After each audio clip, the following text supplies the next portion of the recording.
Hey, what's going on, Who Dat Nation? It is yours truly, TJ Jones, the host of the State of the Saints podcast. And thank you for checking out the State of the Saints podcast post-game show for the Week 17 matchup between the New Orleans Saints and the Carolina Panthers. And the New Orleans Saints in Week 17 get a big victory over the Carolina Panthers, 33-7. And with that victory, the New Orleans Saints have run the NFC South gauntlet and have swept every single team in the NFC South. That's right. They swept the Carolina Panthers. They swept the Tampa Bay Buccaneers, and they swept.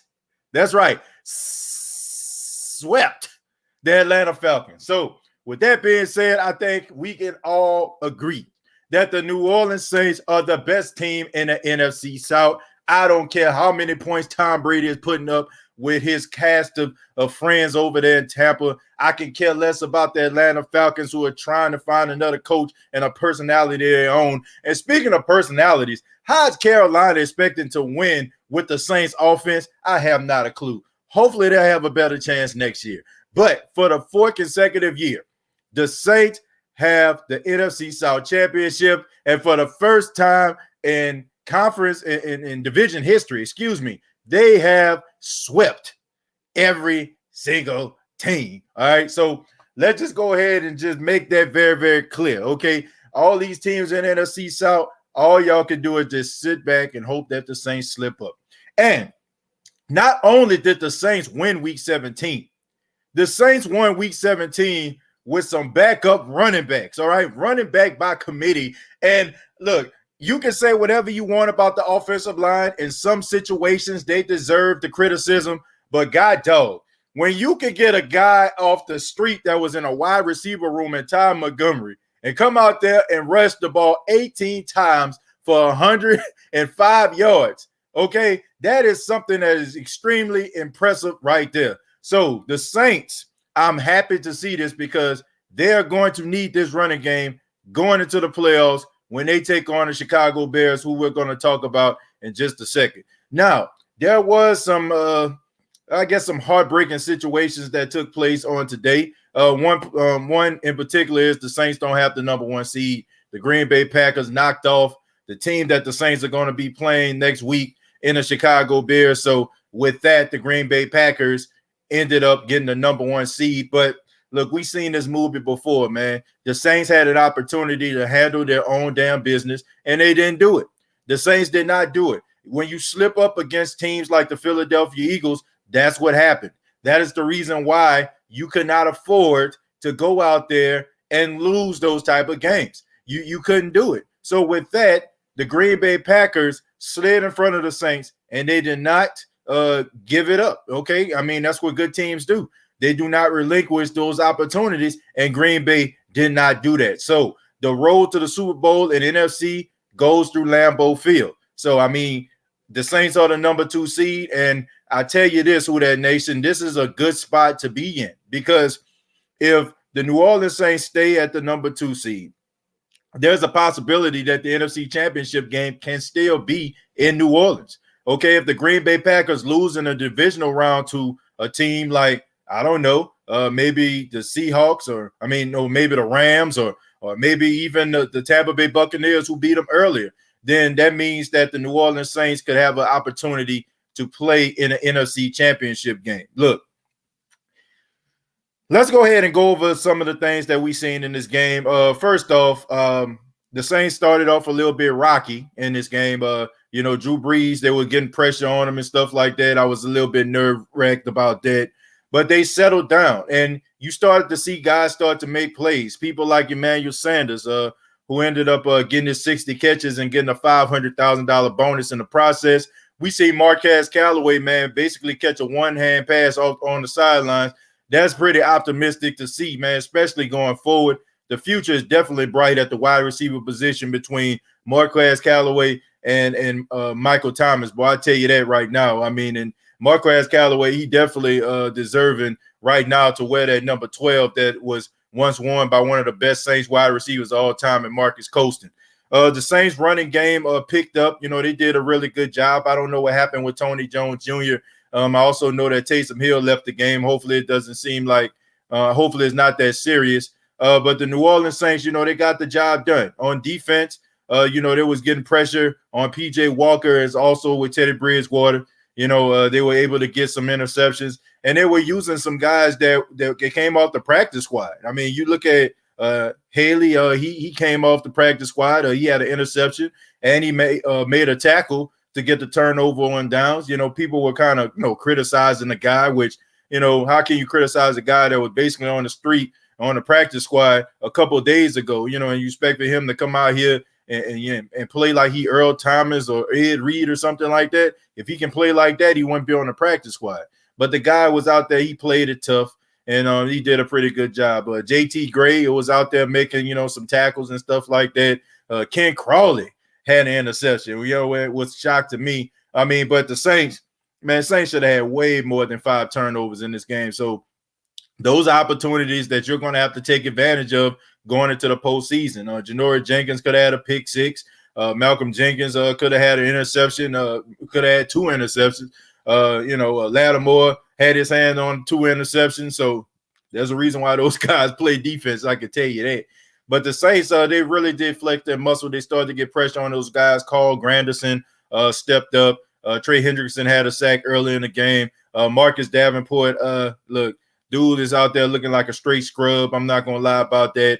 He did tee off on P.J. Walker that set up the interception by P.J. Williams, in this game. But nevertheless, man, they need a better performance out of him, especially like going into the postseason because, like I said, man, people know what's going on right now when it comes to Marcus Davenport, and they're running to his side. They understand that they're going to get success doing so. So he's going to have to step it up going into the postseason. The Saints get the 33-7 victory. Drew Brees looked very strategic in his game. He was 22 of 32, 201 yards, 3 touchdowns, and an interception. Like I said, Ty Montgomery did a good job. The Saints ran a total of 30 times in this game. So that's 32 attempts by Drew Brees, 30 rushes. So that's a good balanced attack right there. I don't have anything too bad to say about this. I'm just happy that they got the victory. I'm glad that, they didn't take this game lying down. They didn't go out there playing around with the Carolina Panthers. They did at the beginning, but then they started to realize that this game was, the real deal right here. So we move forward to the wild card round. Like I said, man, there's no time for us to be licking our wounds and feeling bad about playing in a wild card game. We don't know as of right now if the game's going to be on Saturday or Sunday. We're all hoping that the game plays on Sunday because if it does, most likely that means that Alvin Kamara will be able to play in the game versus the Chicago Bears. And look, I just got to say this real quick. The Saints going into the postseason taking on the Chicago Bears. I mean, no disrespect to the Chicago Bears. Last time the Saints played the Bears, it was a tough game. It took overtime and a Will Lutz field goal in order for them to win. But that was out there in Soldier Field. The Saints losing in the playoffs, I don't think I can take too much more of this, okay? If they lose to somebody like Aaron Rodgers, I can accept that. Even if they were to lose to Tom Brady, I think I would be able to accept that. But if you go out there on wild card weekend and lose to Mitchell Trubisky, a Mitchell Trubisky-led team, you can't tell me nothing, man. You know what I'm saying? That's when you sit around there and say them boys done wet the bed. Because and then you'll have to really look back on the legacy of Drew Brees. Like, seriously, you would have to really look back on his legacy and think about some of the teams that bounced him up out of the playoffs. I'm serious. Okay, we all know he ran through the legendary gauntlet to win a Super Bowl, right? He ran through Kurt Warner.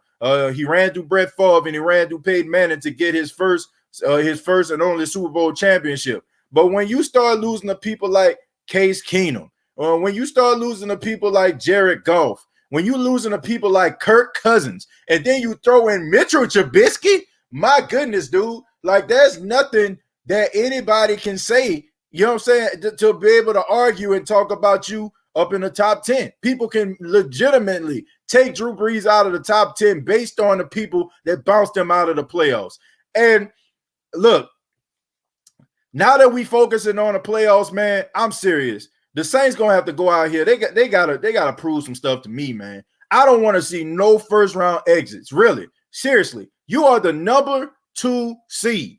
You're the number 2 seed. And look, it's unfortunate that the first year in NFL history where the number 2 team don't have a first-round bye, it comes at your expense. But at the same time, you're a 12-4 team with one of the top 5 defenses in the league. You got a very respectable secondary. You got a really good pass rush, and you got one of the best linebackers in football in Demario Davis. I don't want to hear anything about New Orleans Saints losing, close games, referees. I don't want to hear that, man. When you're running a ball with Ty Montgomery, 18 carries for 105 yards, when you're out there blocking the way that you've been blocking in a running game, when you're out there getting pressure on the quarterback the way that you've been getting pressure, I don't want to hear any excuses to why you can't beat the Chicago Bears. And I'm not trying to disrespect Chicago. I understand what these guys, what type of threat that they actually impose on the Saints, okay? You got Khalil Mack, you got Roquan Smith, you got Akeem Hicks. I understand all of that. But if we're talking about who's the better team, you got to go with the New Orleans Saints, man. And they need to put their best foot forward and their best product on the field. That is how they got beat last year. That's how they got beat, because they walked into that game against the Minnesota Vikings thinking that we shouldn't have been here. They walked in as a 3 seed, and they just thought that maybe the Vikings will roll over and we're better than them. No. You have to play the team in front of you as if this is the Super Bowl, because it is. The Super Bowl is on the line. And I'm serious, man. There is not a team in the NFC. I don't care what the national media is saying. They can talk about Green Bay till they blue in the face. They can talk about Aaron Jones and Devontae Adams and all them cats, and they good. But when it comes down to it, I would not trade this team for the world. In my eyes, well, from what I see, the adversity that this team has went through throughout the entire year, this is the best team in the NFC. I don't care if Green Bay did beat them head to head. It's not like they blew the Saints out. You know what I'm saying? It came down to a Taysom Hill fumble and a final possession, and we all know Aaron Rodgers is good when it comes to final possessions, just as good as Drew Brees. But don't make it seem like these guys are just going to steamroll their way to the Super Bowl if the Saints end up going to Lambeau. I would not trade this team for the world. I stand by what I said. There's not a team in the NFL can beat the Saints except for the Saints. When the Saints start turning over the football, when they up there getting them false starts, when they out there getting them pass interference calls, that's what beat the Saints. But if we're talking about mano a mano, if the referees just let the teams play, the Saints are the best team in the NFC. So they have to go out there against the Chicago Bears and handle up on their business. I cannot take this type of heartbreak year after year. This is it.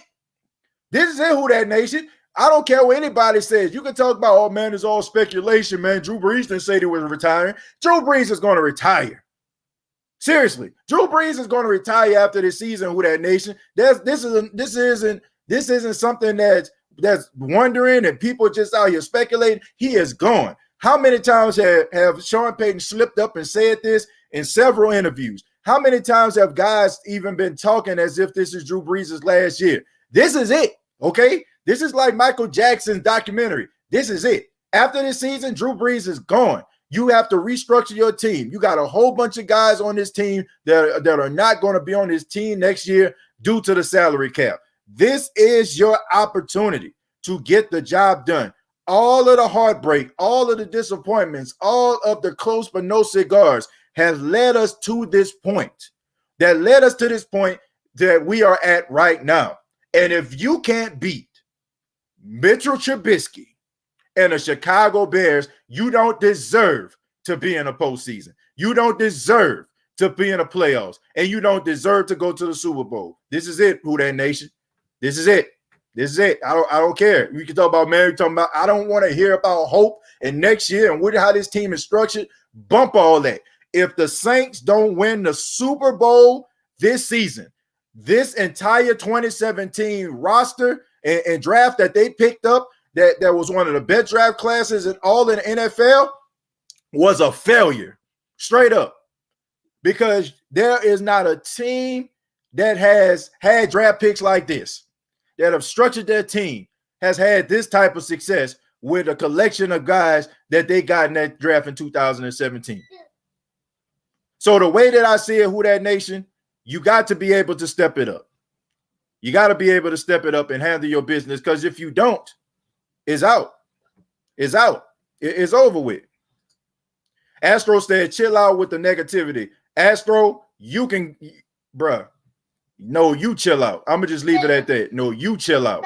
Because you can sit up here and talk about optimism all you want to. If you want optimism and you want faith and hope, go to your local church. You know what I'm saying? If you want realism, you stay here with the State of the Saints podcast. I ain't got no time. My words don't mean nothing.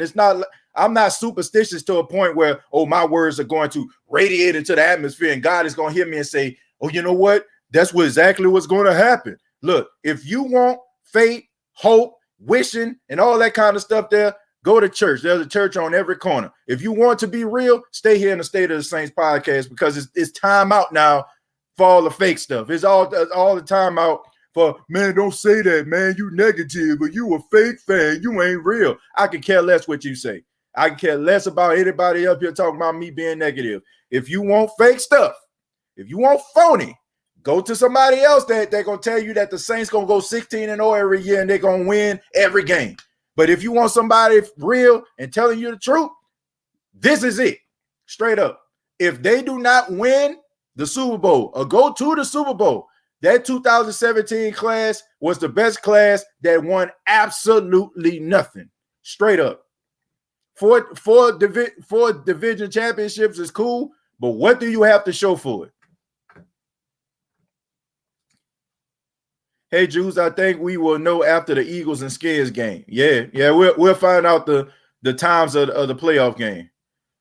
This was a low blow because of the Panthers interception, a blowout because of the Panthers interception. Well, if you turn the ball over, that's exactly what's going to happen.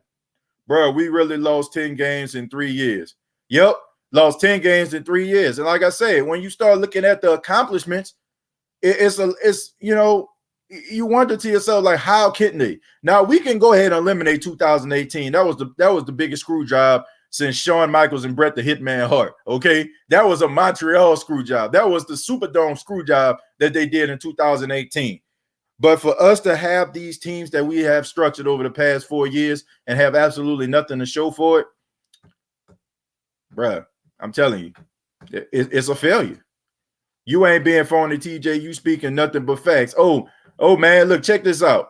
People want optimism and they want you to always talk about great things. Like, I'm going to talk about great things when I need to talk about great things. I'm going to discuss positivity when it's time to be positive. But let's not act like we are going to pretend that these teams have been underachieving in a postseason. Like, let's just call it for what it is. Let's not act like these teams have been, like I say, underperforming in a postseason when they really should be stepping their game up. They have been playing down to their competition, or they've been going in the back of their minds like, I mean, we're not supposed to be here. Please stop the panic. Be positive, son. Like I said, if you want people to sing songs and say we are the world, find another podcast. I'm gonna speak my mind. This is my show. Okay, this is my show where we talk about the New Orleans Saints. Okay, so I'm going to say what I want to say. I'm going to speak as real as I possibly feel as being real as being spoken. And if you don't like it, find another podcast. I'm serious. I'm serious. I'm so tired of these Saints fans that make it seem like people's words mean something when it comes to them playing games. Your words mean nothing. I can go up here and say, I predict the Saints going to win by 10 points. And they might win by 3 or lose by 3. What's like, did I jinx the team? No, I'm just giving my assessment. So I am going to continue to give my assessment. And like I said, if somebody do not like it, please find another podcast. If you want nothing but all praise and all honor and all glory to the New Orleans Saints on a consistent basis, and they're going to win every game, and the defense didn't do this today, but we still going to pretend because we got hope. You know what I'm saying? And we're going to pretend like that they didn't have some early playoff exits, and we're going to just pretend like that didn't happen and we're just going to wish those situations away? Well, be my guest. But I am going to address the elephant that is in the room. And there is a huge, ginormous elephant in a room that we can discuss now, that it is the postseason. Am I saying that the Saints are going to lose in the postseason? No, I am not. Am I saying that the Saints don't have the capability of making it and going all the way in the postseason? No, I am not. But I am not going to pretend like this team has not underachieved in the postseason and they should have been winning some of those games. Straight up. Next question. Got me fired up. It comes down to the mentality of the players going into this game. Exactly. It's about going into this game with a made-up mind, understanding the task at hand. That's what it should be focused on. You know, like I said, man, I can break down this Carolina Panthers game, but what for? What for? You know what I'm saying? The Carolina Panthers was Cancun on 3, right? You know what I'm saying? Like, it was an impressive win. Don't get me wrong. You know what I'm saying? You still had 5 turnovers, and the guys was out there, you know, doing their thing. But at the end of the day, I'm more focused on what's going on in the postseason, man. That's what I'm focused on. That's what I'm focused on. I don't care about the regular season. The regular season is over. The regular season is over, folks. I'm not going back and thinking about the postseason.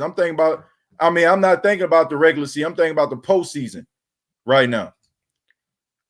We get to the postseason and get nervous as fans, no lie. I mean, but Kim, I mean, I can understand people being nervous. I can understand that. And you know what I'm saying? Like, there's nothing wrong with feeling that way.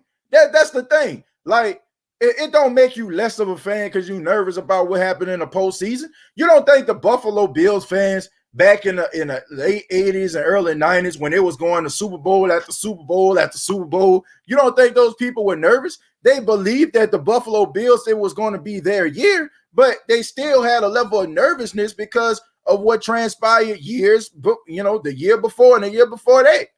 That don't mean that you don't have any hope or you don't think that the team is going to win the game. It's just the fact of what you say, you know, and what we have saw, you know. So it is what it is, man. It's crunch time, straight up. Ronald TJ, man, we should have had at least 4 more Super Bowl championships.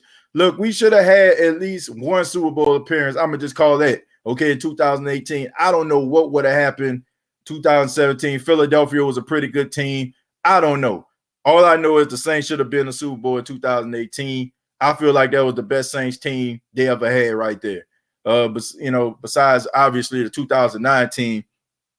But all I know is we should have been in at least 2018. We got screwed out of that one. I love it here. If you're a real Saints fan, you should feel exactly where TJ is coming from. Too many years of falling short early.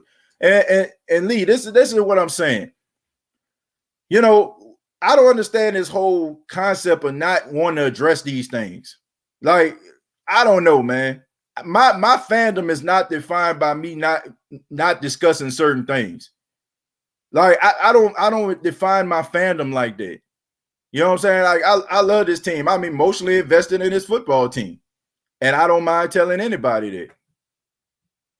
You know, I don't mind telling anybody that. Jonathan, thank you very much for the $5. Josh and Jesus, thank you very much for the $2 also, man. I saw that as well. Jonathan says, if the Saints don't make it to the Super Bowl, we are the 2018 Steelers. All that talent, but no results. Yep. You know, I mean, you got to get it done. I mean, this is it. Like I said, this is Drew Brees' last season. If Drew Brees decides to come back, it wasn't because he thought he was going to come back. You know, I really feel like this is last season. I don't feel like those sources that are going around are lying right now. Because like I said, I've seen several interviews with Sean Payton talking about that. We got to get locked into playoff mode and take no team lightly, and we will be fine. Yeah, and execute, you know, and make sure that, you know, that you protecting Drew Brees the best way that you can. Because my goodness, man. My goodness, early in that game was a little bit shaky. And the Chicago Bears, they can get after your quarterback. More like the 1990 Buffalo Bills. Yeah, man. I mean, they had a lot of talent, man. The K gun was running at an all-time high. You know what I'm saying? The K gun offense with Jim Kelly and you know what I'm saying, and all them and Thurman Thomas and man, them boys had a squad. You know, like of talented offensive players, and man, they when they get to the postseason, get to the Super Bowl, whole nother story. We are from New Orleans, where we always keep it real. We are not afraid to lose, but winning feels so much better. We just want them to push through to the next level. That's my mom right there. Yeah, ma. Yeah, you know what I'm talking about. Like people, I'm just, bruh. I just want results. I just want results.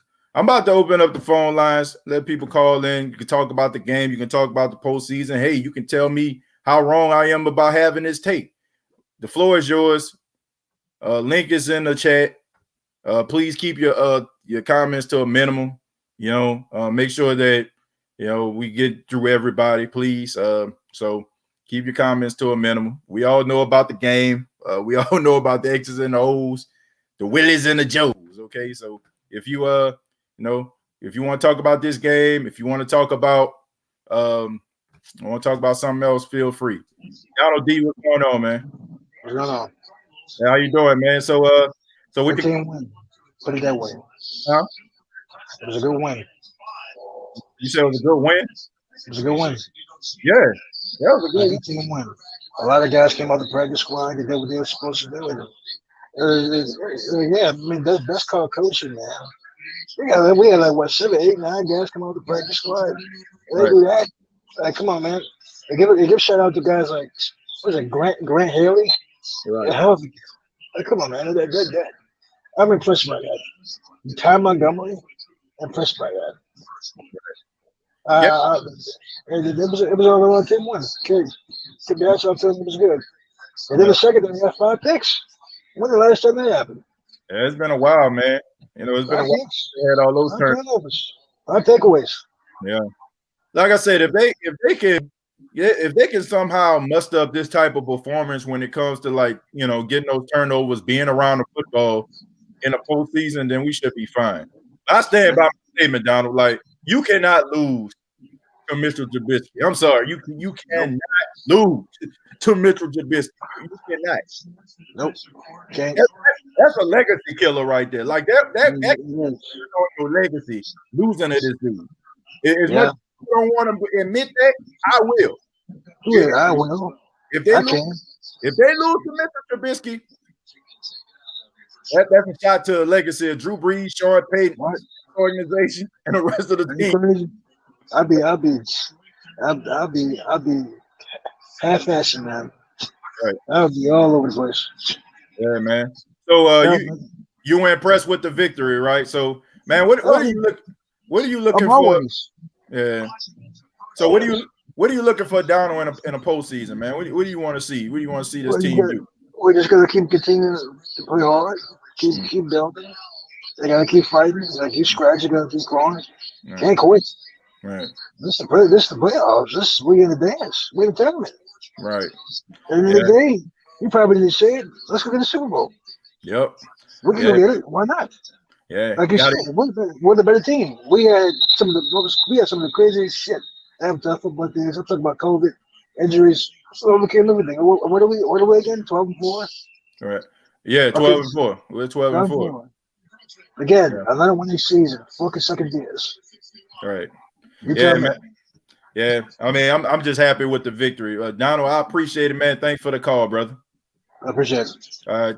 Man, shouts out to Donald D, man. We're gonna move on to Kenyan Northern. Kenyan Northern, what's going on, man?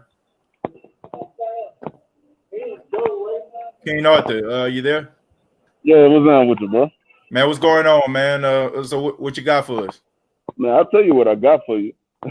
I got something to say to these fans who think you're supposed to just bloviate and supposed to just congratulate the team at all costs and not once should you call them out when they're not doing what they're supposed to do. I got something to say to all y'all fans. If you are what's called a casual, period, point blank. If you was a real fan, you're not supposed to be afraid to call your team out when they're not doing what they're supposed to do. Because how you expect them to have a good game when you won't even acknowledge the flaws that the team has. Yep. You know what I mean? You got to be willing. You got to hold them accountable. And Kenyan Northern, I'm gonna be honest with you. You know, man, I try to keep it as humble as I can here on the State of the Saints podcast, but I don't give a damn what they got to say. Like seriously, because you know what I'm saying. You can't kill my passion, my drive, and my love for this team, and my takes on this team is coming from a passionate and real and genuine place.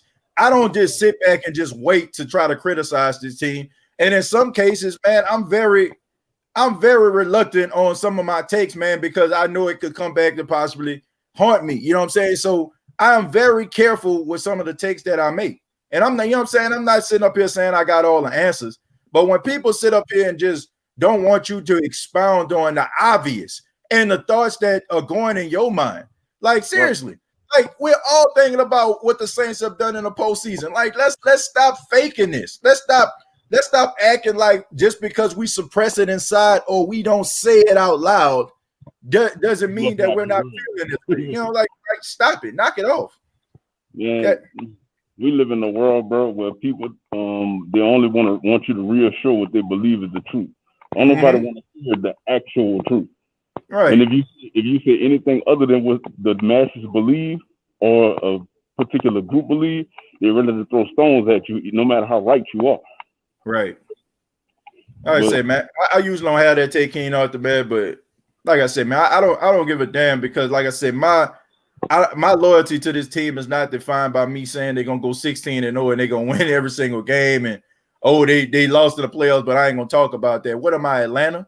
You know what I'm saying? Like, am I a Falcon fan? Because the Falcon fans are the only delusional fans out there. They can blow big leads left and right, and then all of a sudden, like they still talking as if they didn't blow that big lead last week. I'm not gonna roll like that. You know, like I try to keep it. I try to keep it as real as I possibly can, man. But what you thought about the game, man? What you thought about the game? No experience, TJ. I told you I operate my business right here out of Atlanta, so I couldn't see the game broadcast. But I was watching the little Bleacher Report thing where they do the little live thing where you can see each play. Mm-hmm. I saw all the turnovers and stuff like that, but I ain't gonna lie to you, bro. I was a little nervous when Drew got sacked 2 times. I was like, ooh. Yeah.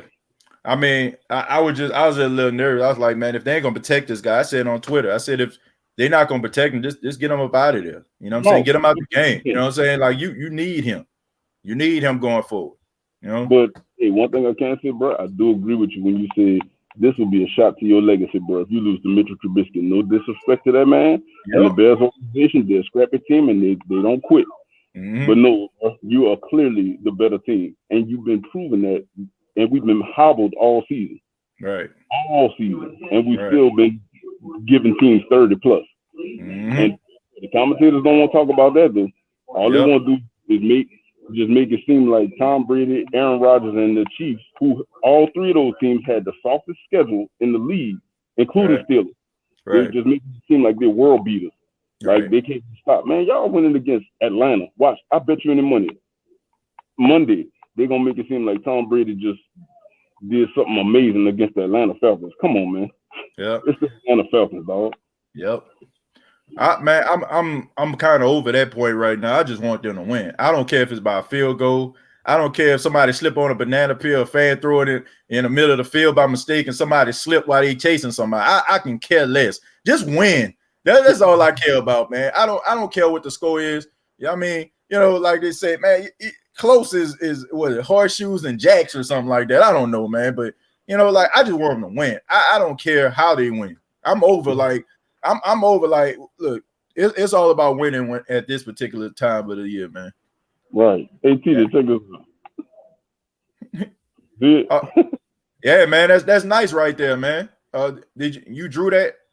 Yeah, I painted this. Like I do a lot of work with it's called neon phosphorescent paint. Like it glows black light.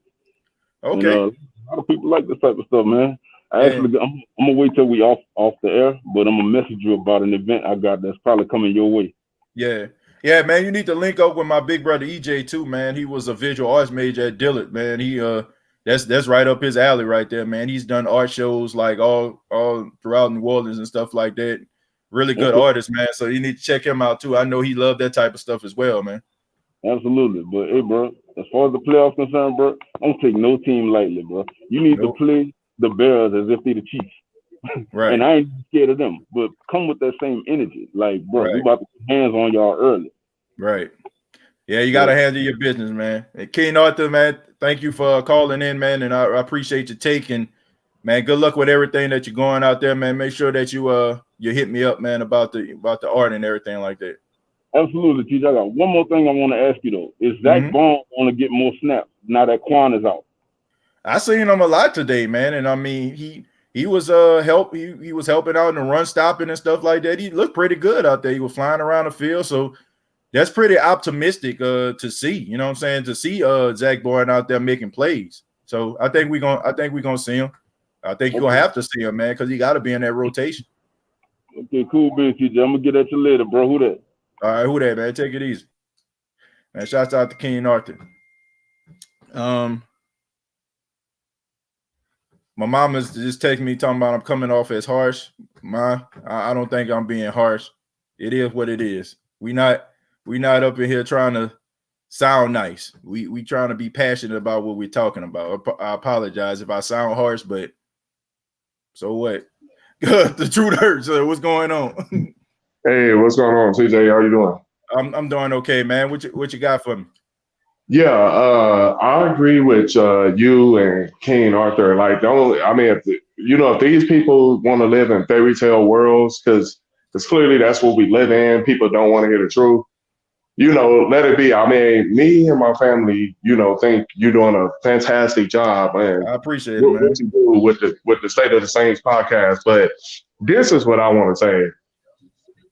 I have the same passion when it's come to the New Orleans Saints. Man, I've been a Saints fan for 20 years. I actually started liking the Saints. I was 16 years old in high school. I was 11th grader. I was a junior. When Jeff Blake came in, he got hurt. Then Aaron Brooks came in. I fell in love with this team. And it's like, years after that, it's like I'm just tired of the heartbreaking. Like, I remember 2012. Drew Brees throws a pass. We was getting our ass kicked. Excuse my French, but we were getting our butt kicked at San Francisco. 5 turnovers. Drew Brees still put us in a position to win that doggone football game. Threw a pass to Jimmy Graham. I'm in my house at the time yelling. I'm pretty sure the whole doggone neighborhood heard me. I'm in there yelling. What happened? We lose the freaking game. Alex Smith, Vernon Davis. Yep. A few years ago, we was getting our butt kicked in Minnesota. We was getting our butt kicked. We were down pretty much 17-0 that whole game. We came back in the second half, which is, I thought we was playing from behind the whole game, but we came back.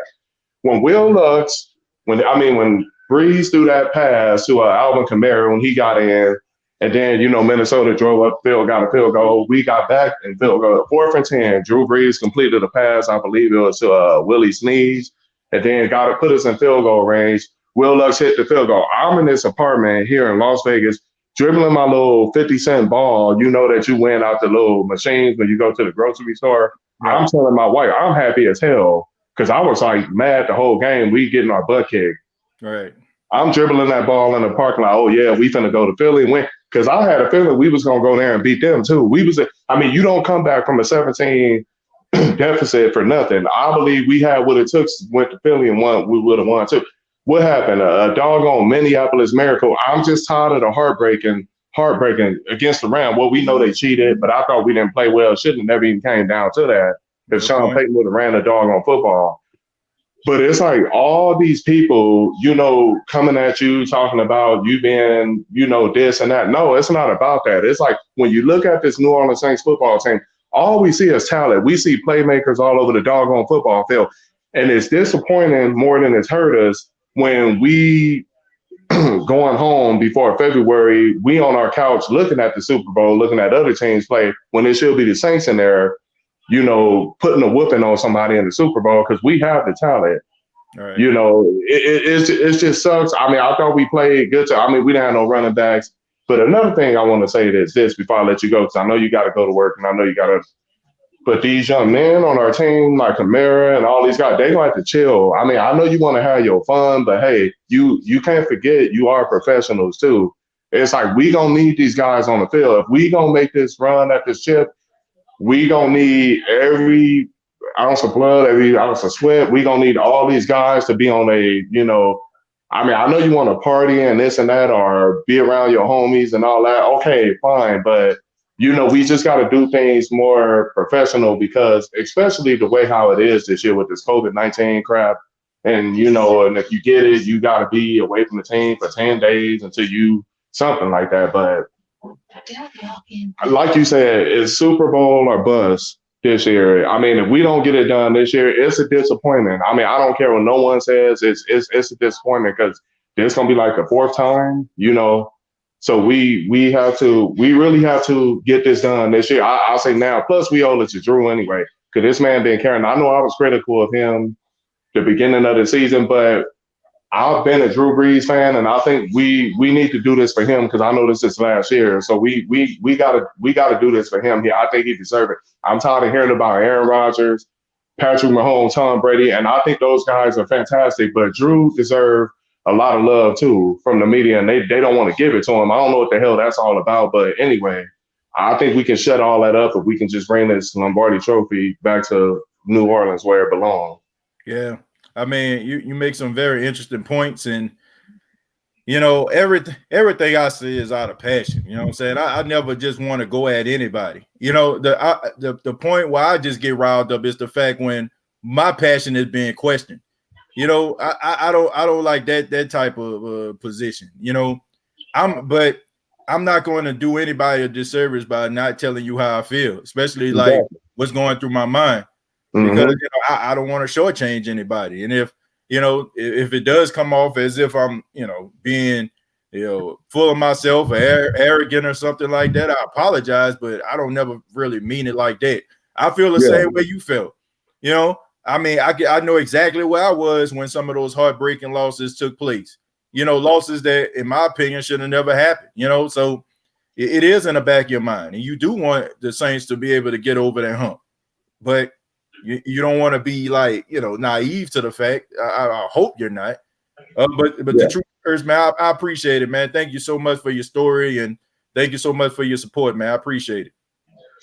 All right, no problem. You be safe out there. Who that, man? Who that? You take it easy. Leanna, thank you very much for the $20. She says, keep keeping it real. Real Saints fans will keep supporting. Thank you, Leanna. I appreciate that. And that's why I try to do here on the State of the Saints podcast, man. I respect everybody's opinion, but when I feel like, especially like it'd be people I ain't ever seen. Like, if you don't watch this show consistently, how in the world can you critique me about anything, or anybody else of that matter? If you never really seen this show. And, I don't want, I would love everybody to continue to watch, but if you're expecting me to just agree with everything and just be so Saints crazy and not, talk about some of the flaws or the shortcomings, then it's not the right show. I just have to say that. Chanel, what's going on, Chanel? Hey, TJ. Hey, how you doing? I'm good. How are you? I'm doing okay. So what you thought about the game today? I thought it was a good game. First, I do want to say that we did sweep our division, which is awesome. That's a really good positive. Right. And also, I think that maybe in the halftime show, you said the defensive backs have to hold on to the ball, and I think they might have heard you since we had 5 interceptions. Right. It should have had about 7 or 8. I was like, wow, Yeah, a couple passes. I know. Yeah. But honestly, thinking about the postseason, I'm already having heart palpitations a little bit. I hope it's not a repeat of last year where they go into the postseason lackadaisical, thinking that this is like a warm-up game. Right. No, like the Bears are getting hot. They've been hot for the past few weeks. They have a good defense, and honestly, their offense has been clicking at the right time. Like, I just don't want a repeat of the Vikings game last year. I don't think I can handle it. Yeah, I feel the same way, Chanel. And, even though the Bears lost today, I mean, they still have done some really good things, like counting on Devin Montgomery running the football. And they do match up when it comes to the, when it comes to their defense. they got the type of defense that can give the Saints offense fits because, a lot of the passes that the Saints run screen game, when the Saints go up against athletic linebackers like Danny Trevathan and Roquan Smith, those guys can get to whether it's Alvin Kamara or anybody else that catch the ball out of the backfield. So it's going to be a tough phone booth game, and it did come down to overtime last time for them to win that game. So, I'm just as nervous as every other Saints fan, but I think they can get the job done. So what do you expect to see besides victory, of course? What do you expect to see from the Saints going up against the Bears next week? Well, hopefully we can get our team back healthy. That's really important. One thing I really hope I don't see, if we do play on Sunday and if Kamara is available to play, I hope that he's one of these kind of asymptomatic COVID cases, because I know Teron Armstead and stuff, when he came back, some of these guys, they're not really feeling themselves and they're not playing 100%. So I hope that's not the case. I think we need to play hard. I think it would be nice to have CJ Gardner-Johnson back and Marcus Williams, because, they have some good receivers like Robinson and Mooney. They're pretty good. Anthony Miller, we can't underestimate them. So I'm looking for our defense to play hard. And also, I know Trubisky can scramble out of the pocket a little bit. So I think we need to put pressure on him. And I think also, Demario Davis is always amazing, but he needs to keep it up. I'm looking for a really good defensive performance, and I just want us to come out quick on offense. We can't kind of come out, especially if we're missing field goals and stuff like that. We need to come out guns blazing. Right. Yeah, you got to put your best offensive game plan together going up against the Bears, and hopefully they'll get the job done. But we'll talk about that later on in the week. Chanel, thank you so much. Shouts out to you, and thank you for supporting the State of the Saints. All right. Have a great night, TJ. All right. Take it easy. Yeah, man. Shouts out to Chanel, man. Always watching and always supporting, and shouts out to her. Good take right there, man. Shouts out to all the female State of the Saints podcast listeners and supporters out there, man. They know their football, you know what I'm saying? No disrespect, guys, but they definitely they can give you all the run for their money, you know what I'm saying? So it's good to see that, man. It's good to get different people from all different walks of life, different genders as well, to discuss football, and shouts out to him, man. Great stuff. Sanchez, what's going on? Man, what's going on, TJ? How you doing tonight? Man, I'm doing all right, man. So what you got for me? First and foremost, shout out to all the callers. Really great call tonight. Miss Chanel, that was a really great call. I'm listening to everybody. Also, shout out to Miss Kim. She always in the man, on Facebook. Man. Kim, Chanel, Tamara, man, Chanel, man, all of them. You know what I'm saying? Got two Chanels up in there. Yeah, and everybody else, man. Everybody. You know what I'm saying? Everybody, man. So gotta show them some love. Great feedback tonight. Man. What you thought about the game, man? And, I just want to know what you thought about the game, and then feel free to talk about anything you want to discuss, man. Okay. Well, first and foremost about the game, not to come off cocky, not to come off arrogant, TJ, but I was really just casually watching us against the Panthers, because we've been through this all season. Honestly, we've been through not having cornerbacks, not having receivers, calling people from the practice squad, calling people from their daily jobs, whatever they might be doing early in the week. So I was just really focused on Green Bay and Seattle, really. So that was really all I was focused on. Right. And luckily we came out with the win. We dominated, swept the division all the way through. I'm surprised, actually, you did not come out with broomsticks from the kitchen. I'm surprised you left it in the kitchen, so I'm just leave that where it's at. But really, man, this just a message to the Who Dat Nation and to you, man. If not win, this is it. To expand on that topic you had at first, this is it, man. From the Minnesota Miracle to losing to that blown PI call, to losing to the Vikings last year, this is it. If Drew Brees don't get his flowers, I'm really afraid that he would never get his flowers. And we Yep. talking about so much adversity, TJ, even to the start of this season. Not knowing we gonna have a season. The Right. Drew Brees statement that he made, not to bash him, but it's just so much different types of adversity that could have steered this team the wrong way. You know what I'm saying? And Right. really blew this whole thing up. But once again, we came together during the regular season and who that nation. This is it. This is it. I don't know. Yep. We might not Yep. fall into obscurity next year, you know what I'm saying, after Drew Brees, but we know as a nation that with Drew Brees, this is it. This is our last best chance to go get this man his flowers. And I'm tired of being at the dance, TJ. I want to go home with the girls sometime. I'm Man, just for being honest, real. like, and the You girl ain't is lying. that Lombardi trophy. Man, you ain't lying. It My is. goodness. My goodness. Yeah, you definitely right about that, man. That's all I got to say. Like even Steve Urkel got Laura at the end of the show. God, dog. You know what I'm saying? Like, I'm dude, saying, like, come on, can we bring the girl home? Can we bring her home? Let's bring her home. man, Come for on, real. man. Yeah, man. So I definitely feel the same way you do.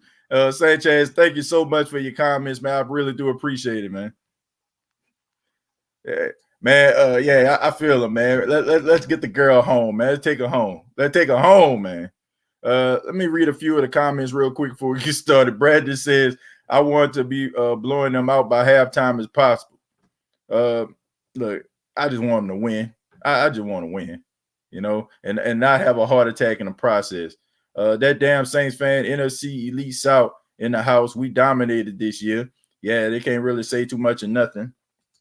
Kenny says, I said the same thing. She knows her football. Yeah, man. Shouts out to Chanel, Kim, Tamara, Chanel. I had to say two Chanels in that thing. You know, my mom, you know, all everybody that's here, you know, shouts out to them. Your grandmother says she was impressed with the game. And do you think Hill's injury is serious? Tell her, no, I don't think it's serious. Him walking back to the locker room was a little bit optimistic. But it just seemed like he probably has like a thigh bruise or something like that. That's what I feel about that. I don't think it's nothing serious. Rob, what's going on, man? Hey, Happy going New on? Year. Happy New Year to you, baby. Rob out there setting the mood. Got the man. Hey, got the black light.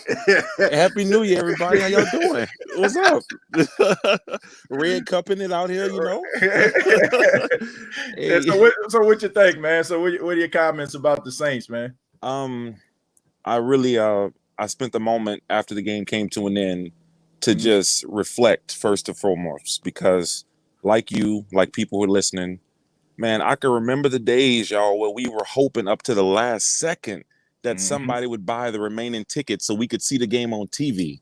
Right. You know, I can remember being ecstatic when Steve Walsh was coming to the Saints. You know, I can remember waiting for hours to talk to Buddy D and them on the radio after the game to just complain about maybe we'll just get a good draft pick. You know, we have become so comfortable to a fault, and I hate that, where we are all comfortably at the point now where, man, making it to the playoffs, dominating the NFC South is so expected now, man. That I'm not old, you know, TJ, you're not old, but we have gotten so comfortable so fast that I'm on the other side now where I'm willing to play the game that seems to be laid out before us. And I'm at the point now where we all know that the NFL is officially registered as an entertainment entity. Right. I think Drew Brees needs to hold a press conference where he officially announces that this is the end for me. And I think that is putting that may make the refs a little less likely to screw somebody that at the end of the day is well liked by the NFL at the end, like the NFL public, that is. Right. But if we gonna look, y'all, we've been getting our heart broken talking about the PTSD all night long. I'm like, let's play the game. They are about stories. What's a better story than this dude broke all his ribs, punctured lungs? The offensive player of the NFL from last season was not available for the majority of the season. A guy who is what they hoped Tebow would be was out there for a few weeks carrying us. Kamara did some amazing Tecmo Bowl stuff last week with Bo Jackson.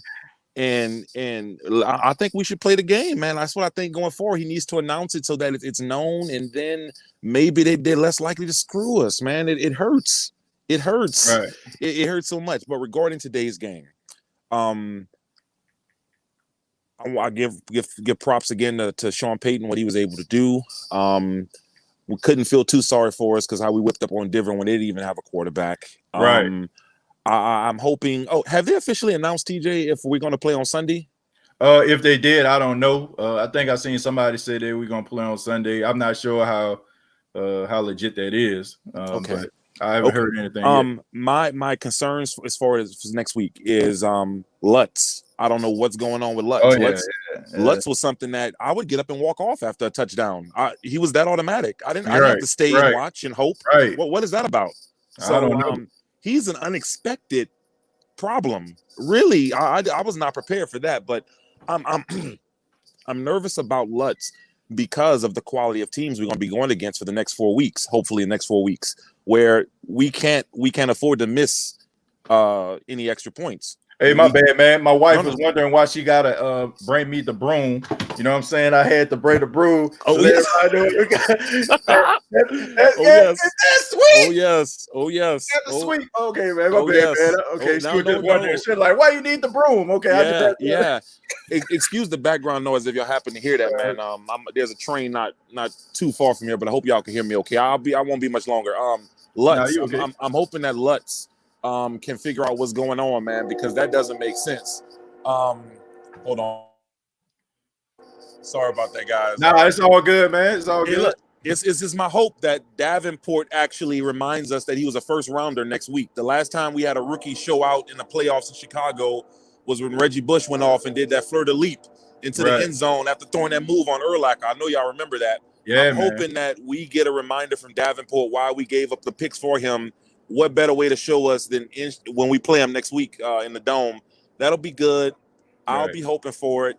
And we'll just see, man. I'm hoping that this being Drew's last season will be the different thing that we didn't have the last 4 seasons in the playoff.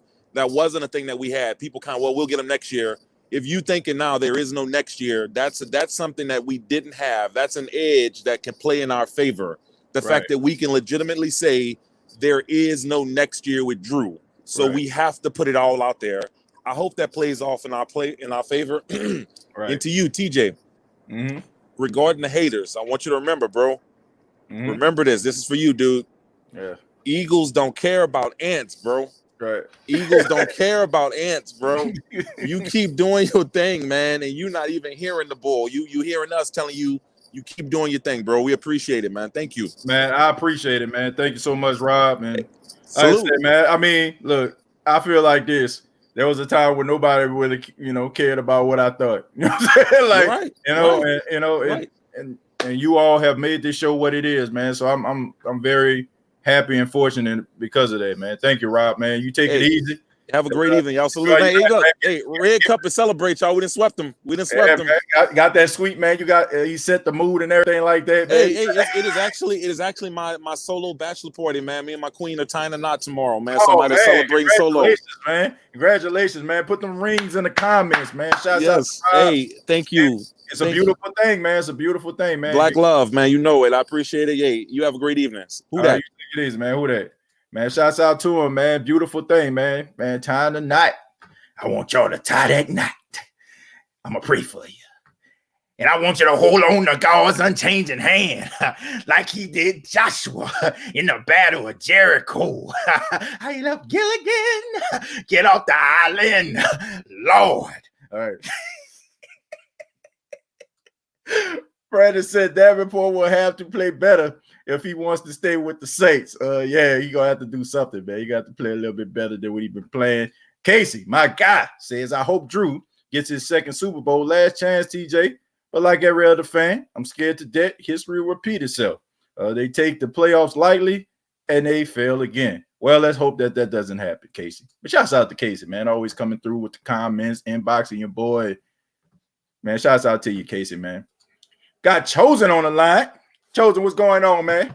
What's going on, man? How you doing? Man, I'm doing all right, man. I got the broom, you know what I'm saying, representing that suite. And it's And it's Falcon red because we swept them too. You know what I'm saying? Red and black. You know what I'm saying? We swept them. So I just think that is appropriate that I have a red and black broom. So, you know. So what you got, man? Oh yeah, man. You gotta let me know next time you go to church. I can put something in the plate. You know what I'm talking about? But nah, man. I just want to address what you said first and foremost on a serious note. When I discovered this channel, man, like I want to say about a year and a half ago, you know, I was one of the ones who only wanted validation from what I wanted to hear.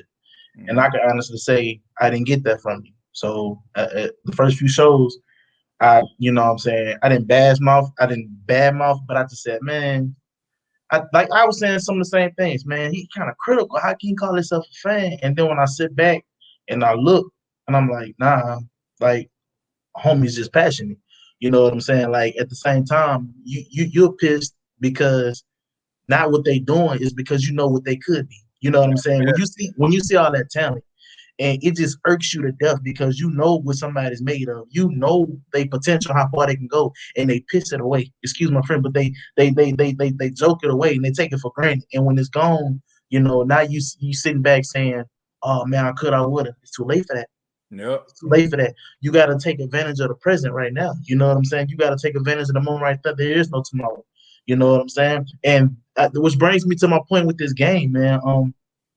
I'm more upset and happy because I see what this defense could do. I see why did it take so long? Y'all got 5 interceptions. Y'all actually was turning your heads. You was getting covered, and these is guys, you know what I'm saying? Like you say, off the street guys. Like it goes to show you that's why we get mad. People miss the whole point. But this is why I'm mad.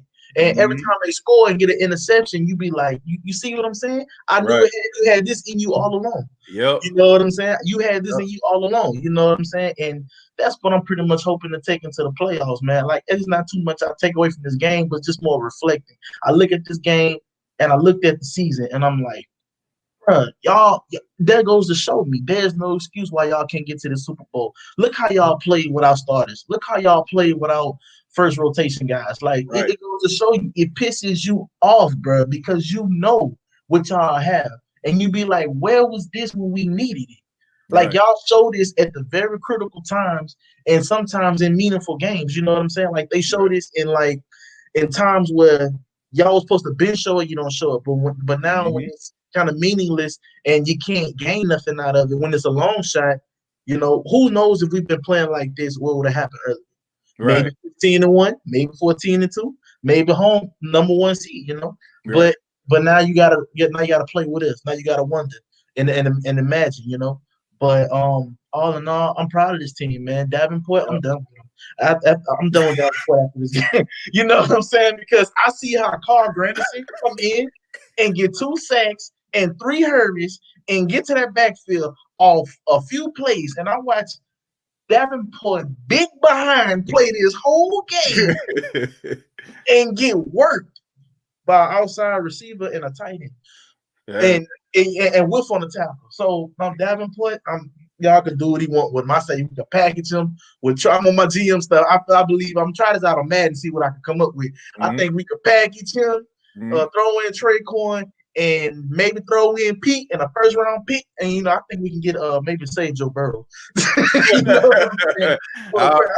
I don't know, man. I don't know. I don't think you can get anything for him right now. You know what I'm saying? Like you probably have to package him with 2 proofs of purchase from a cereal box or something. I don't know, man. The way he playing, looking like straight slaw out there, cold slaw. You know what I'm saying? Like, But and another big thing, man, before I go, Ty Montgomery, bro, I was a little hesitant. My man showed up. I'm not worried about the running back core, which gives me even more reason to gripe. Sean Payton run the ball. Look what you got. You don't know what you got. It's like all these. It's like you don't know the gems and the weapons you got because you're so focused on the mainstreamers. Man, you might have to. You know, it's just like when you're making music. You know, you go back and you dig in them crates. You trying to make a beat, and you find that old this dust off there, you be like, wow, I got it. You know, you don't know what you're sitting on. He's sitting on some stuff, man, and it works in his offense. But it goes to show you, man, look how Montgomery cut up today, man. And the rookie before he got hurt, Tony Jr. was his name? Tony Jones Jr. Yeah, he got that fight for extra yards. Yeah, he was fighting. Trotman, Jared Cook, but that goes to show you, man, it's bittersweet because you like, I'm glad y'all doing this, but now this is what you need to take into the playoffs. The way we played today and previous weeks, take that to the playoffs, man. I promise we'll get to the motherland. We'll get to the promised land. I promise we would. I don't care who it is because now you know what it is. You got the recipe, and you know that depth experience is going to be very, very, very important going. Now they don't know who to game plan for. They don't know who to watch for because everybody could potentially play a starting role now. Everybody getting their fingers wet. Everybody got a taste of the action. And now you want that momentum going in. That defense, you can't tell me that defense is not geeked and ready for the next one. And especially since the Bears, man, they had one job, so now we got to show y'all. Now we got to show y'all how it's done. You can't do it. What they're saying, you want something done right, you got to do it yourself. Exactly.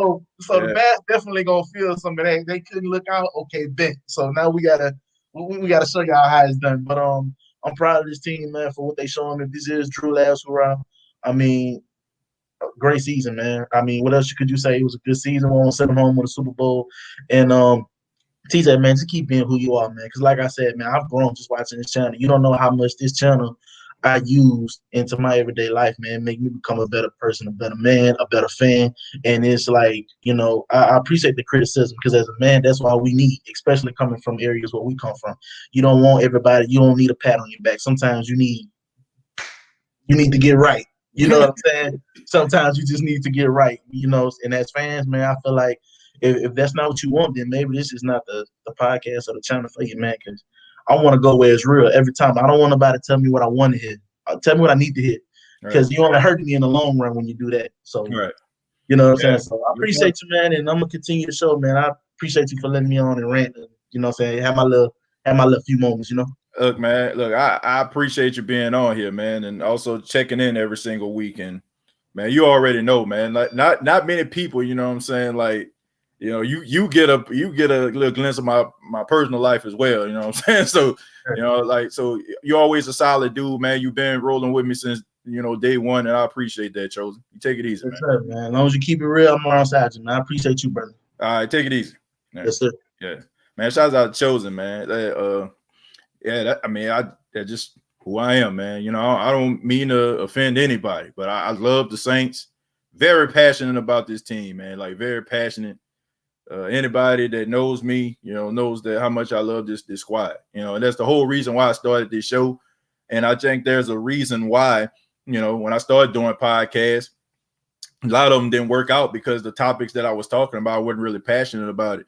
And I don't think that it's a coincidence when something that I became so passionate about, that's when, the podcast started to grow. So I think that's a little something for everybody out there that's trying to start something. Always be passionate about what you're doing, and everything that you're doing. And I was one of those people that didn't really like criticism a lot. I didn't really like people like saying anything to me either, but I've grown, to try to accept it. Now, it depends on what people say, you know what I'm saying, and where it's coming from. If I feel like it's coming from a hateful place because, maybe they see what I'm doing or they see, you know what I'm saying, the people that enjoy what I'm doing, and then they try to come and inflict something, then I got a problem with that. But if it's somebody like going against the grain or something like that, or just trying to make you feel low, then I try to avoid those people. And Candace, thank you very much for the $5. Another person, another female viewer of the show that's always coming through, always supportive. She said, we will host the Bears Sunday confirmed. And I'm seeing that quite a bit. So I heard that it was supposed to be Sunday at 3:30.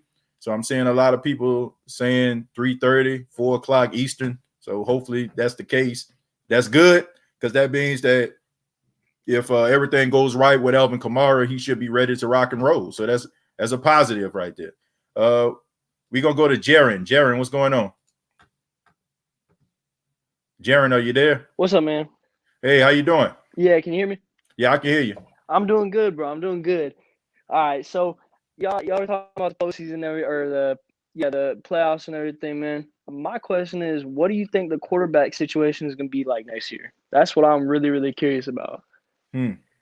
Well, first off, that's a good question. But I do feel like both Jameis and Taysom are going to be competing in training camp for that starting position. Now, if you ask me, Jaron, who I feel like Sean Payton is leaning more towards, I would have to say Jameis. I think that the way that he talked on Steve Weiss and Jim Trotter's show when he was on there, he was ranting and raving about Jameis Winston, and he was talking about the potential that he has. So if my thought, I feel like Jameis Winston probably going to end up being a starter next year. It will have to take a Herculean type effort from Taysom in order for him to be starting Sunday to Sunday. And it wouldn't surprise me if they end up trying to get a rookie quarterback probably late in the rounds. I don't know if it's going to be a first-round pick, them getting a young quarterback, but I think it's probably going to get somebody probably later in the rounds because I don't think Sean Payton really cares for young quarterbacks like that. I think that he likes those veteran quarterbacks that the game is slowed down for, and they kind of understand different concepts. So I don't know if he wants to go in that direction, but I think it's going to be between Taysom and Jameis. And I was kind of surprised whenever Drew was out that they didn't do the rotation like they do with Drew and Taysom, where they would have Drew in there and then also Taysom on like the wide receiver. Right. Like they didn't put Jameson with Taysom at all, which I was kind of disappointed to see because I thought there could definitely be some sparks flying there and just, being more dynamic as a team. But I'd like to see us go in that direction. I do completely agree. I do think Sean definitely does favor the quarterbacks that slowed it down a little bit more into their career. Right. I think Jameis is going to shine on this team, man. I really do. I think it's going to be a good couple years. Might take a year rebuilding or anything like that, bro. But I'm optimistic about the next few years. I think we're gonna hold our own, man. We're a good team. But also, this is my second podcast that I've listened to yours, bro. Oh, y'all. I like this community a lot, man. Y'all are some really cool people, man, and I appreciate yeah, man. It's cool seeing everyone out here, and I like the criticism that you give, keeping it real and everything, man. Everyone said that tonight, but definitely want to highlight that, bro. I appreciate it. Yeah, thank you, Jaron, man. Anytime, man. Like, look, feel free. Like this is a community where everybody matters. I'm not, I'm not telling people how to do their podcast, but I'm not like all about donations. And some people just read people's stuff when they donate to their shows. I don't do stuff like that, man. You know what I'm saying? I want everybody to know that they matter, regardless. You know what I'm saying? So you calling in, man, that means a lot to me. Yes, sir. I appreciate that support, man. So feel free to call back anytime. All right, take it easy. Yes, sir. I'll be here next week, man. I'll catch you later, man. All right. You too, man. Take it easy. All right. And shouts out to Jaron, man. Everybody that called in, man. Thank y'all so much. Respect to everybody here in the chat. Brian says, love what you do on the channel, TJ. Keep it up. I think he also said something about his YouTube channel. So, Brian, I seen what you said, but make sure that you put the link down there in the comments so everybody can see it. And since we're talking about podcasts, before I get to Gary, I want to let everybody know, if you're a wrestling fan, I have a podcast called the TJ Knows Wrestling Podcast. All right. So I like to do podcasts based on stuff that I'm passionate about. State of the Saints podcast. Of course, I'm passionate about the Saints, and I love wrestling. I've been watching wrestling since I was like 4. And TJ Knows Wrestling, what we do is we're going to profile one particular wrestler, and I'm going to give you the rundown and give my honest opinion about that particular wrestler. The first episode I did was Friday. Episode 1 was about Bret the Hitman Hart, the best there is, the best there was, the best there ever will be. Episode 2 will be about my favorite wrestler of all time, hands down, the late, great Eddie Guerrero. So you don't want to miss that. Episode 2 focusing on Eddie Guerrero. I'll put the link inside the description of this video, and make sure that you subscribe if you're a wrestling fan. If you're not, then you know what I'm saying, I understand. But for those that are wrestling fans that may have watched wrestling back in the day, don't watch it anymore, you probably still enjoy this, because probably some of the wrestlers that I talk about you probably recognize. So TJ Knows Wrestling Podcast, check it out. I love doing it. We're gonna move on to Gary. Gary, what's going on, man? Hey, what's up, TJ? I've been watching you a lot. My bad if I'm kind of nervous. My bad. No, man. First off, Gary, man, calm down, man. Like, calm down. I appreciate you calling in, dude. Like, so I say, man, the floor is yours. Go ahead, man. Okay, so all I gotta say is with the Saints being the 2 seed instead of the number 1 seed, Uh-huh. I don't really see anything bad about it Right. because we play Chicago. Mhm. We ideal conditions. We get another game ideal conditions, probably against Seattle maybe. And the Packers and the Buccaneers, they might end up playing each other. And Right. we might play that winner. And if the Bucs beat the Packers, which they are capable of, we've seen that in the regular season. Mhm. Brady, he ain't no joke in the cold. Right. Right. They're gonna be playing at Lambeau. Right. Ain't nothing new to him. Exactly. Been And playing in Boston all those years, Gary. Yeah. what I think is gonna happen, I think the Saints might end up having to beat Brady 3 times to get to the Super Bowl. I mean, that's just what I think. Either them or the Packers, we'll just have to see. But overall, when this team is 100%, no one can mess with us. That's just what I think. Yeah. That's a good point. I mean, all good points, especially about the part with Tom Brady. I honestly don't feel, Gary, like this may sound crazy, but I really don't feel like the Tampa Bay Buccaneers going to get out the wild card round because the one thing that the teams that they played against, and I don't even feel like I'm being petty when I'm saying this, but every team that seems to have a pass rush, they struggle. Right? If they're going up against a team that has like a mediocre pass rush, like Atlanta, come on, man. Like they can't get no type of penetration. Or the Detroit Lions, I said they said Cancun on 3 a couple weeks ago. You know, they was already in Cancun. They already booked their trip. So they really haven't went up against a team that has a pass rush that can get to the quarterback. Now, I don't know what the score is of that Philadelphia-Washington game right now, but I don't know if they want to see the Giants, you know what I'm saying? Especially the way the Giants played them on that Monday night and the way Leonard Williams is playing. So I don't know, dude. I don't know. I don't think it's just going to be as simple as people making it out to be. And I understand that Tom Brady is playing outstanding right now, and the offensive line has been protecting him pretty decent. But, bruh, them Giants, that football team, they can't get after your quarterback, and they can make things kind of disruptive to him. And if you get pressure on Tom Brady, he has shown you that, I mean, he will go down. You know he ain't going to run. So, but what do you think, Gary, before you go, what do you think about the Saints going up against the Bears, man? What do you expect to see in that game? Well, if I'm going to be real with you, I mean, we might start off a little bit slow maybe since it's the playoffs. Right. But we're going to get in a groove. We're going to take care of business. Is Drew Brees. I trust this man in the final 2 minutes. It don't matter what situation it is. Yeah.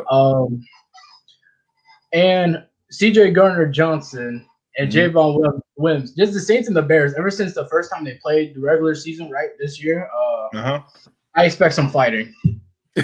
Something's going to happen. Well, hopefully it don't around the face and everything, man. Hopefully it don't involve CJ getting kicked up out of the game because we're gonna need him, man. So yeah. I don't want to see that, but I think that's probably gonna happen. Someone's gonna say something. Someone's gonna swing, man. I don't know. As long as the Saints get the win, we good. So they can talk about all we want. Yep. Look, I just want them to win. I've said this since the beginning of this show. I just want them to win. I don't care how they win. I just want victory. I just want them to move on to the divisional round where they have another home game. And like I said, if you are the number 2 seed, I mean, that's a really good spot to be in because there's a possibility you can play 3 straight home games. So the NFC Championship game can be in New Orleans if Green Bay slip up. You never know, man. This is the playoffs. But Gary, thank you so much, man. And call back anytime. No need to be nervous, man. You call back anytime. Be a part of the show. Thank you so much. No, thank you, man. I've been watching you. Thank you very much, man. It's man, appreciate it, man. Take it easy, Gary. Yeah. All right, man. Shouts out to Gary, man. Like, man, that's humbling. Wow, I'm taken back by it. Dang. Kenyan Northern, thank you very much for the $5. Says TJ, you think Jalen Hurts could end up the best quarterback from this class? Y'all follow Fix It Arts on Instagram. I'm gonna leave that up for a second so everybody can see that. We bring a new vibe with my paint game. Okay, so y'all check it out, man. I'm gonna let everybody drink that in. Make sure that y'all follow that on Instagram, Fix It Arts. Support King Arthur. I have a special place for all those artists out there, especially my big brother EJ, who y'all seen on the show a couple of times. He is an artist.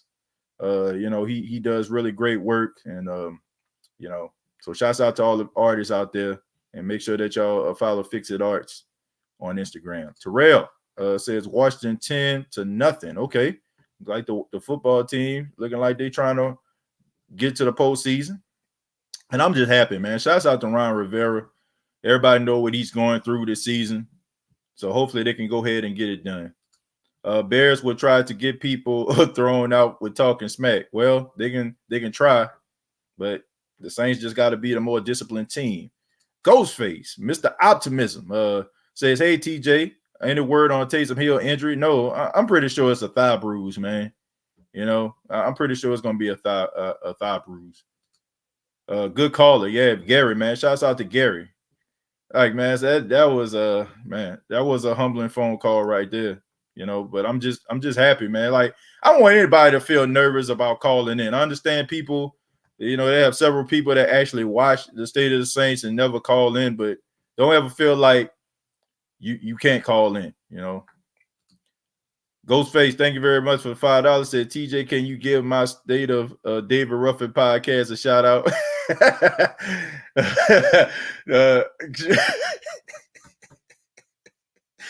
Ghostface, okay.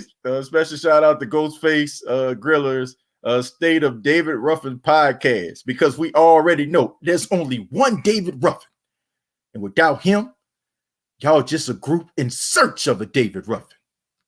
I've been thinking we need to change the group name to David Ruffin and the Temptations. You're begging me not to leave you, and I refuse to let you go. Yeah, David Ruffin and the Temptations. What y'all think? That ain't never gonna happen. Well, I'm out. Come on, man. Y'all know I was just joking with. Hey, man, one of my favorite movies right there, man. Shout out to David Ruffin, man. We about to move on. We got Bootsy, man. What's going on, man? What's up, TJ? Man, what's going on, man? How you doing? Coolin', man. Yeah, so what you got for me, man? What you got for me? Everybody, one topic I be thinking about, that everybody be hollering about, is this Brees last year, or they want Brees to retire? Shit, that man he's still playing at a high level. To me, if it's up to him, I say, man, come back for another year. Come, let's do this ride again, man. Right.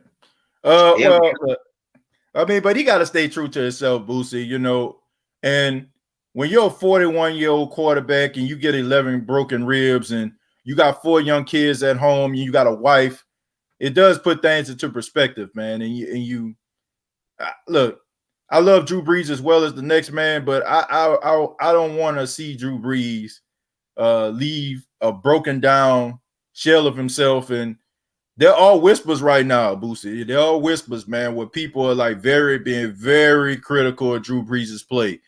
And I feel like he don't deserve that, man. Nah, man. He's still a good quarterback. He just probably, can't really throw the ball down. Well, I ain't gonna say that, because he done completed a couple passes this year down the field, some bombs, some nice ones.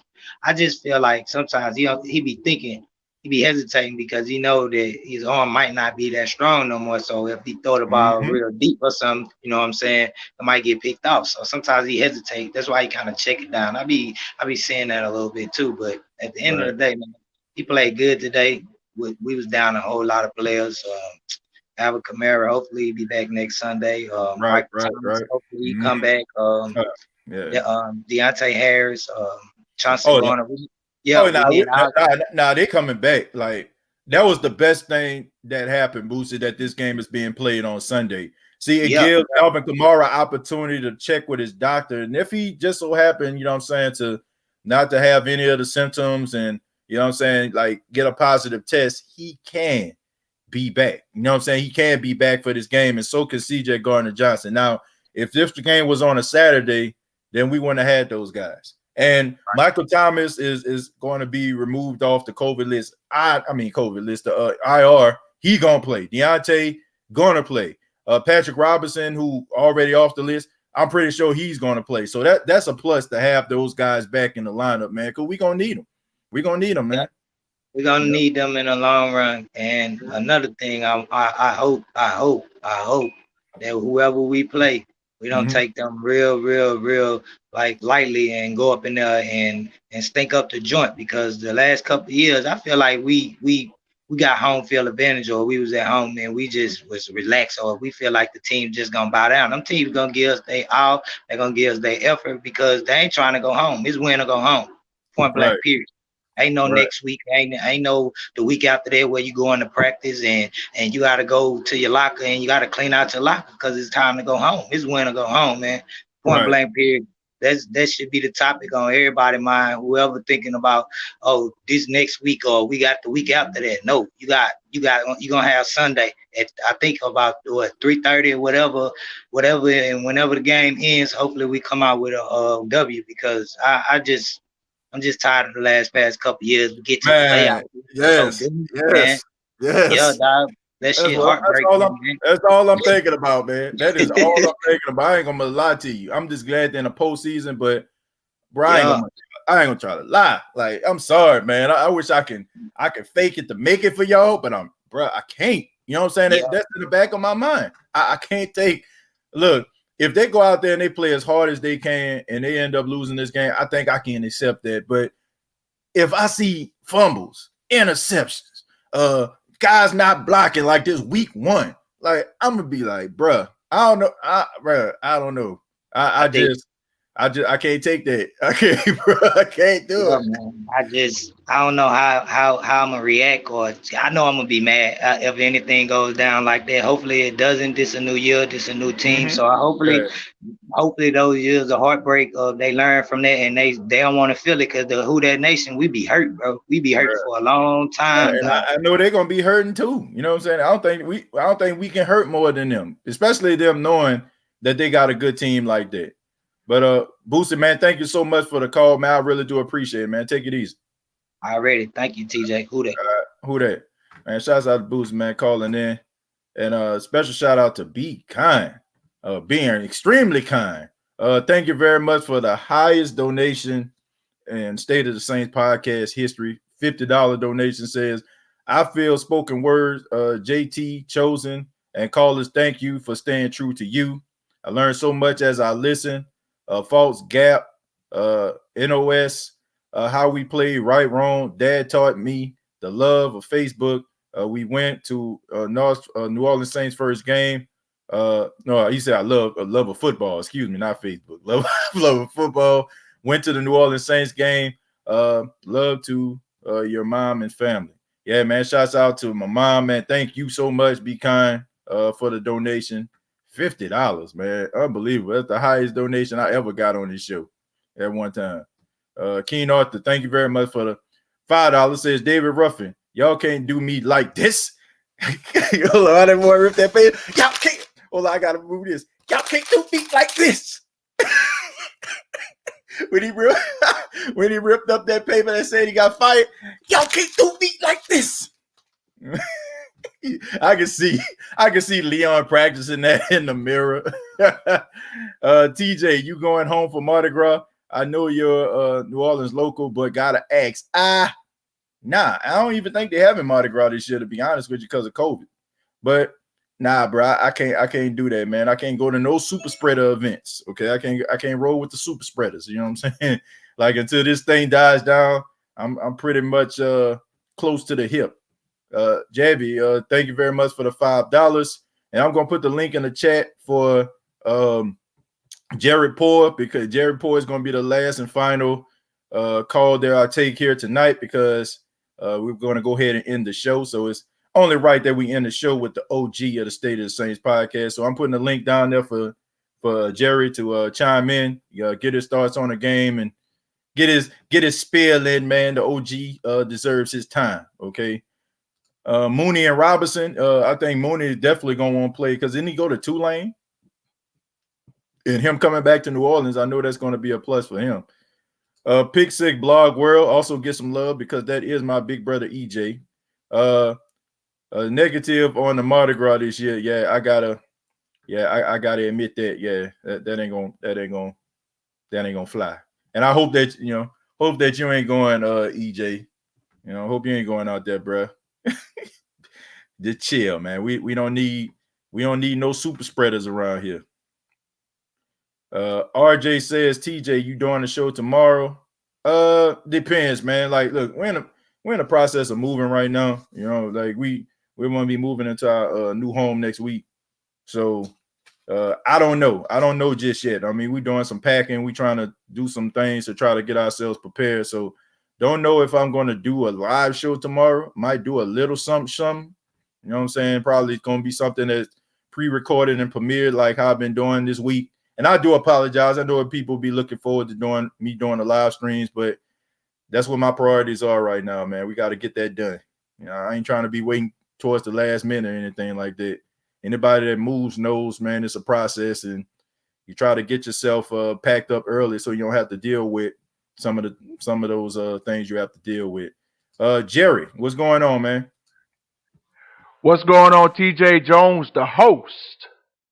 Yes, sir. Of the State of the Saints podcast. Hey, man, how you doing, man?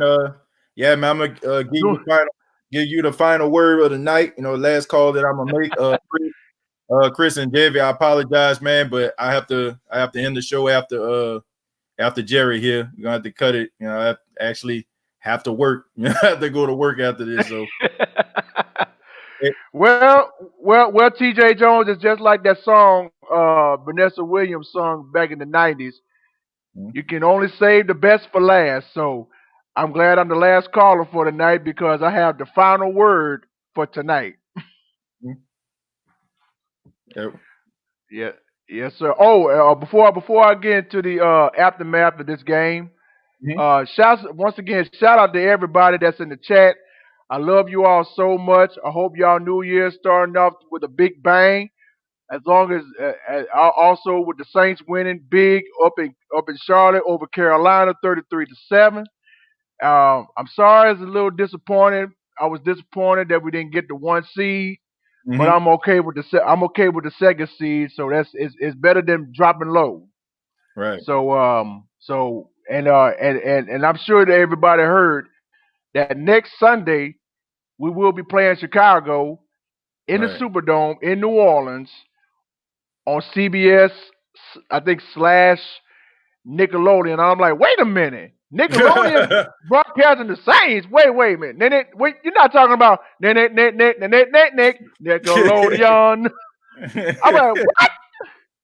And then I get notifications from the New Orleans Saints app on my phone, and I looked it up and it say the Saints and Bears game will be next Sunday at 3:40 on CBS. I say, okay, I'm cool with that because I got CBS. Nickelodeon I don't, but CBS I do. So I'm straight. I wonder why they playing on CBS because they're NFC team. So normally NFC teams play on Fox. That's weird. Normally they always well. They kind of switch back and forth because you have some AFC games on Fox as well, and you have some NFC. They even had the Cardinals and the Rams on CBS earlier this afternoon. Right. Yeah, that's kind of rare to see. Hey, I'll take it. Yeah. Look, as long as Joe Buck ain't calling my game, I'm good. Okay. I did it because look, hey, yeah. Well, but yeah, but when I was a kid when we were kids growing up, the AFC games always play on like CBS, I think NBC, and all the NFC games was playing on Fox until but then it grew more. So hey, I'll take it.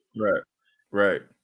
Yeah. Yeah, I don't have no problem with it. Like I said, I don't care. No, that's more. They can play on CBS, Fox, Nickelodeon, Cartoon Network, the Food Network. I can care less as long as the Saints in the playoffs. IFC, Sundance, all that.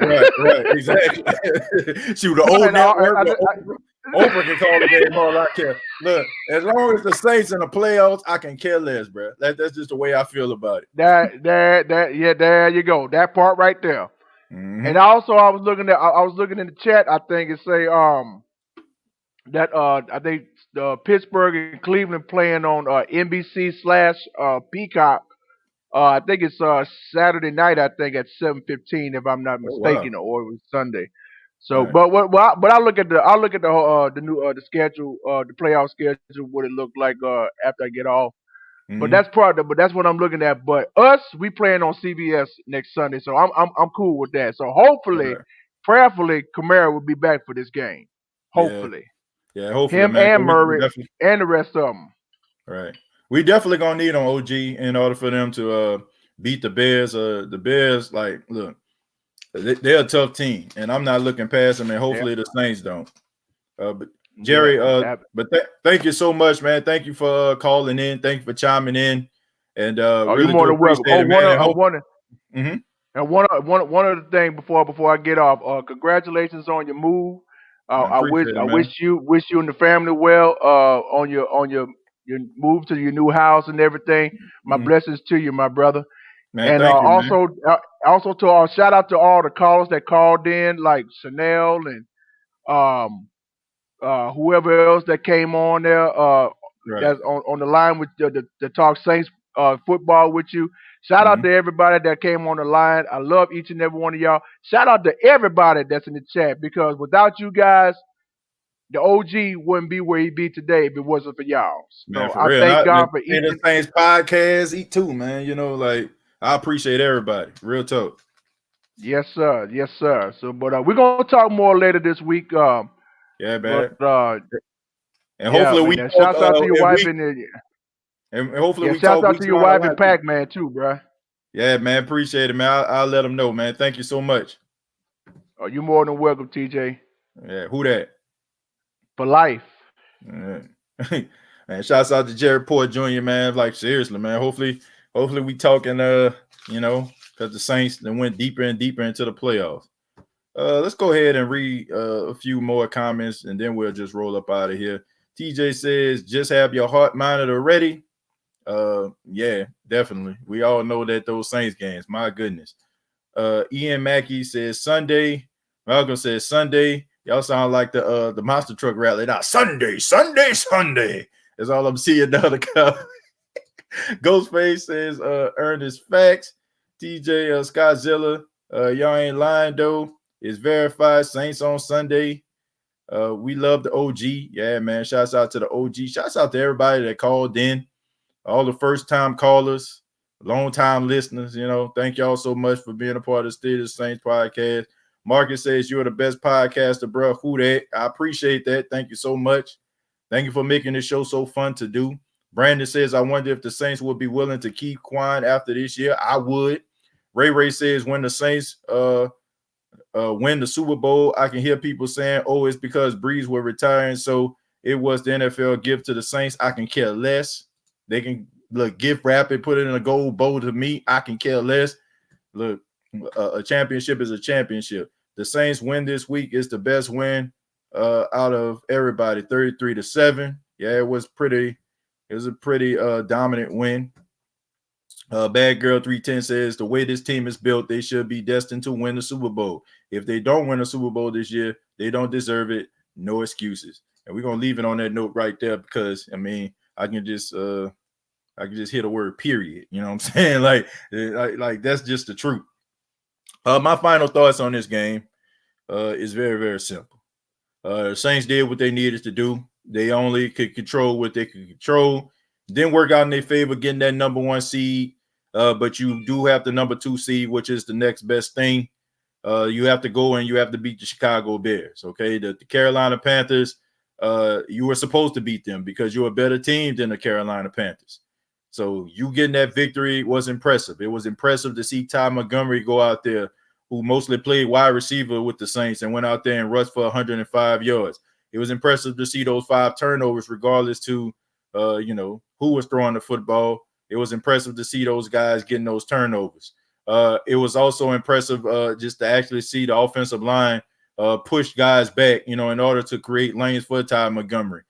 All in all, I just was impressed with the Saints. I just want to see them use the running game going forward, going into the postseason, not shy away from it, and also just stay on top of these teams, man. For the last couple weeks, the Saints have been extremely impressive with opening drives. For 2 straight weeks, the Saints have drove down the field and scored touchdowns, and that's the only thing that you can expect out of them, man. I expect Drew Brees, since I feel like this is going to be his last season, for him to go out there and battle it out, leave it all on the line, leave no stone left unturned. And I expect for the defense to go out there and play as if they understand that this team is not going to be structured the way that it is right now. Next year, this can be their last really true legitimate chance for a while for them to get back to the postseason. And I honestly feel like that's one of the main reasons why you don't have a lot of people really rooting for the Saints or really putting the Saints out there, because I guess they don't want to look crazy, because they know that the Saints have a tendency of screwing up in a postseason. So maybe that's the reason why people aren't jumping out of the window, and maybe that's the reason why they're putting other teams before the Saints. But regardless, okay, look, games are not won by people's opinions and predictions and prognostications. They're won between those lines. All right, so hopefully the Saints can get the job done, and we continue to have the State of the Saints podcast, and hopefully it won't be the final edition of State of the Saints podcast next week, which I highly doubt, because I know the Saints should be ready. And I stand by what I said. If you lose to Mitchell Trubisky, that's a shot to your legacy. Who that gamer? Thank you very much for the $4.99. Said just showing some love. Keep up the good work. Who that gamer? Thank you so much. I really do appreciate that. And also, I will be on 103.7 The Game. I think that's down in Lafayette, Louisiana, on tomorrow morning at 8:30 a.m. Central, 9:30 a.m. Eastern time. I'll be on RP3's morning show. So if you're not doing anything, check out 103.7 The Game, and check your boy out, man. We're going to be talking about the game that took place, and also the game against the Chicago Bears. So if you're not doing anything, you're up tomorrow morning, check your boy out on 103.7 The Game. But this has been the State of the Saints podcast. I am TJ Jones, and please subscribe to the YouTube channel, youtube.com, search The State of the Saints podcast. Also on Facebook, facebook.com, search The State of the Saints podcast. Check your boy out on Twitter, at State of Saints. That's at State of Saints. Instagram, TJ Jones _. And also previous episodes are available on iTunes, Spotify, iHeartRadio, Anchor FM. Be sure to check out the TJ Knows Wrestling podcast that comes out once a week. Subscribe to that channel as well. That's TJ Knows Wrestling on youtube.com. You can just type in, because I think I have more than one of those pages. So if you type in TJ Knows Wrestling, just type in Bret Hart, and it'll bring you to the most recent episode. And please subscribe and support if you're a wrestling fan. Till next time, all I got to say is, who dat?